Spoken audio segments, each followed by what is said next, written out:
I yield now to the gentleman from Ohio, Mr. Jordan. Thank you, Mr. Chairman. Mr. Hicks, in your 22 years of service to our country, you've always received good reviews, strong evaluations. Is that accurate? Yes, sir.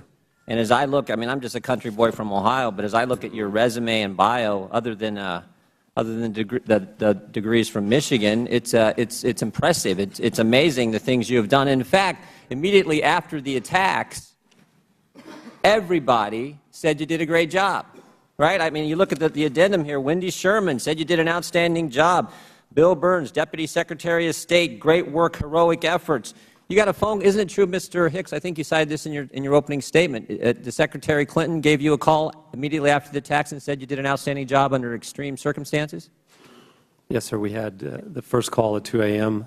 and then again a video conference with our staff. And isn't it also true the President of the United States called you up and said, you know what, Mr. Hicks, you did an outstanding job again under severe circumstances? He did call me, sir. And all that seems to change. You're getting all this praise and support, but all that seems to change, and it seems to change in the phone call you were on that Mr. Gowdy referenced in his questioning, the phone call you got from Beth Jones. Is that accurate? Yes. At a phone call after the interview, I asked.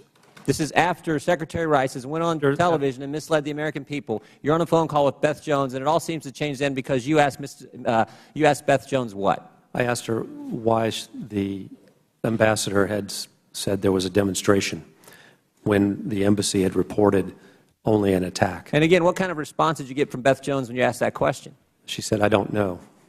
Was it like you shouldn't be asking that question, you should be quiet, we don't want to talk about that? What was the sense you got? The sense I got was that I needed to stop the line of questioning.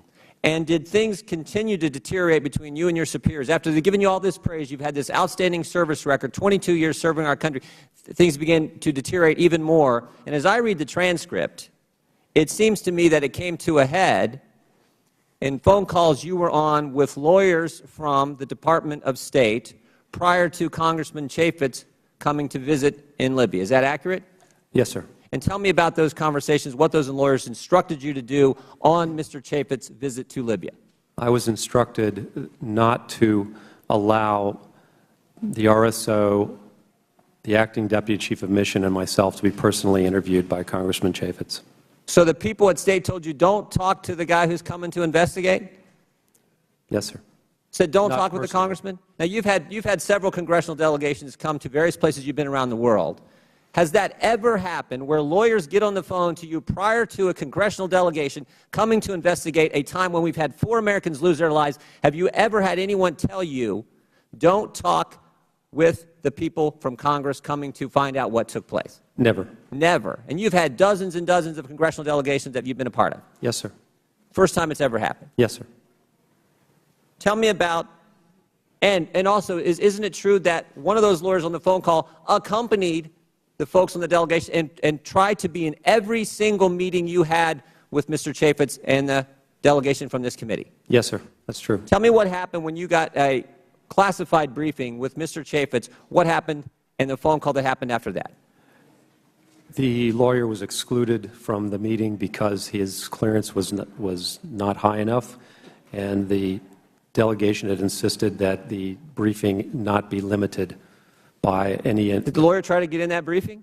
He tried, yes, but the annex chief would not allow it because the briefing needed to be at the appropriate level of clearance. And you had a subsequent conversation after this classified briefing that the lawyer was not allowed to be in, with you and Mr. Chaffetz and others on that delegation.